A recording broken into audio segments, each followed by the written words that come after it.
Face aux nombreuses contraintes auxquelles le Burkina Faso fait face depuis 2015, résultant notamment de la dégradation continue et rapide de sa situation sécuritaire, due aux attaques récurrentes de groupes terroristes, le gouvernement a formulé des réponses diverses, dont la mise en place, grâce à l'appui de la Banque mondiale, du projet d'urgence de développement territorial et de résilience PUDTR.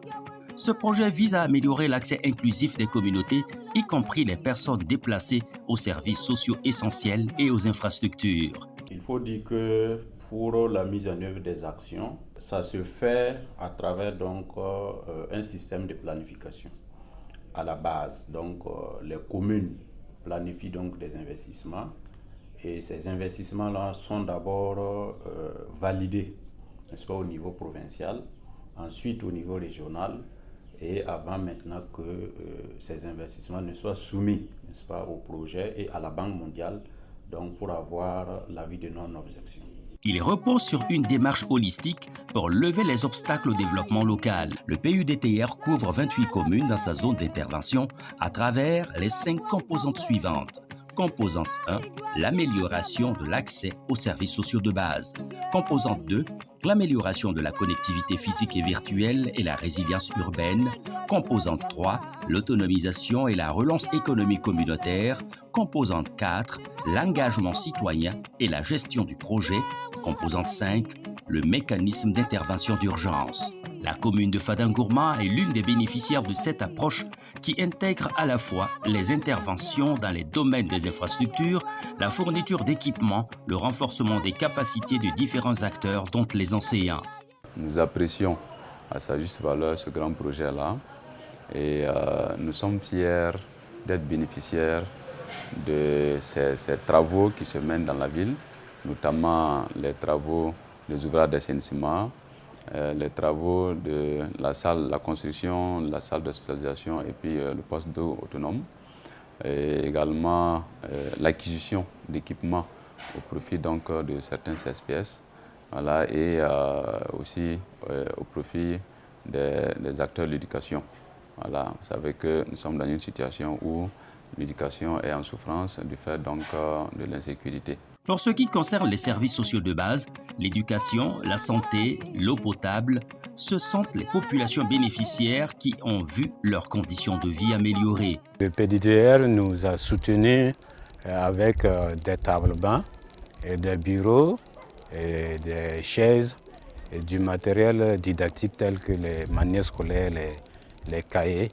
Donc tout ça est venu encore faciliter notre tâche. Le renforcement des capacités du personnel, et nous avons pu quand même prendre en charge pédagogiquement les élèves.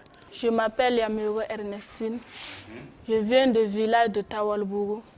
Le début de l'année, les maîtres m'ont donné des cahiers, des sacs et des radios. Ça me sert à bien étudier et d'écouter les nouvelles.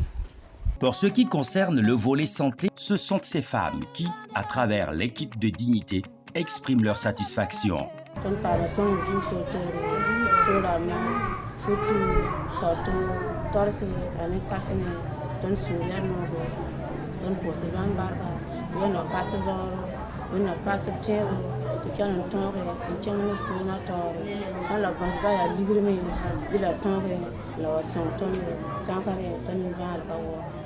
Lawani timonti tuonde ba lembe ngamel bantie yale ni bango tie ndipo yale nkela ni klma mi yan dwa moni minanda chwaka dalen mo mene tin yarbi ya ba to de tilaban to de yale woni lingana melinanda punditi ya go ba to ma te ba habwa.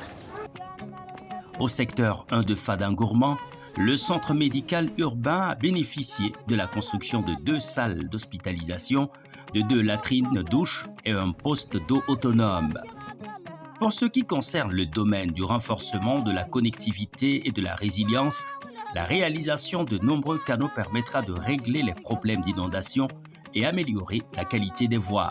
FADA actuellement, en tout cas la première chose qui saute à l'œil, voilà, c'est la réalisation des caniveaux voilà, qui est vraiment une chose merveilleuse. Par contre, on sait que FADA, ce n'est pas simple, surtout en saison pluvieuse. Et on sait que la pluie qui va commencer là, on ne va plus nager dans les ordures pour rentrer chez nous à la maison comme d'habitude. Et cette même voie-là, je me souviens, je ne peux pas l'oublier, j'ai hébergé une nuit une femme avec ses 3 enfants parce qu'elle a été inondée. Elle est juste au 10 là, juste avant le dos d'âne, le pont qui est derrière là. Voilà. Et quand il pleut, l'eau n'avait pas dessus. Et même les voies, tout était vraiment rempli. C'est quand même des travaux d'une envergure énorme. Quand nous prenons ce canal au bord duquel nous sommes, qui se jette pratiquement dans le barrage, mais il y a plus gros canal qui est ouvert là-bas pour drainer toutes les eaux, pour qu'en si peu de temps, après une grosse pluie, qu'il n'y ait plus de problème d'eau dans la commune de Fada. C'est l'un des plus gros chantiers pratiquement qui touche toute la commune. Ce qui est intéressant dans ces travaux est que ça va venir soulager les populations et qui avaient pratiquement chaque année les pieds dans l'eau. Depuis qu'on a appris qu'il y a ces travaux de caniveaux qui sont là, en tout cas, on apprécie. Voilà, on apprécie positivement en tout cas ce qui est en train de se faire. Je sais que d'ici la saison prochaine en tout cas, Fada, ça sera, c'est du jamais vu en fait à Fada.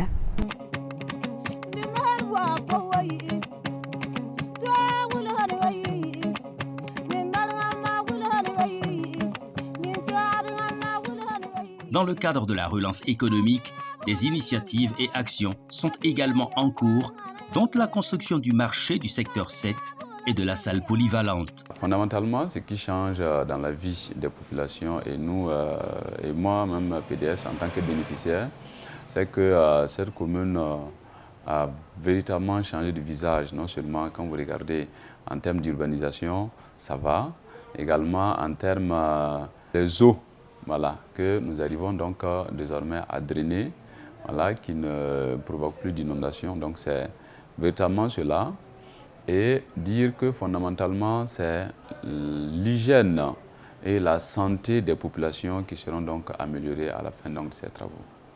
Donc nous ne pouvons que dire merci au PUDTR, merci à la Banque mondiale pour cet accompagnement-là.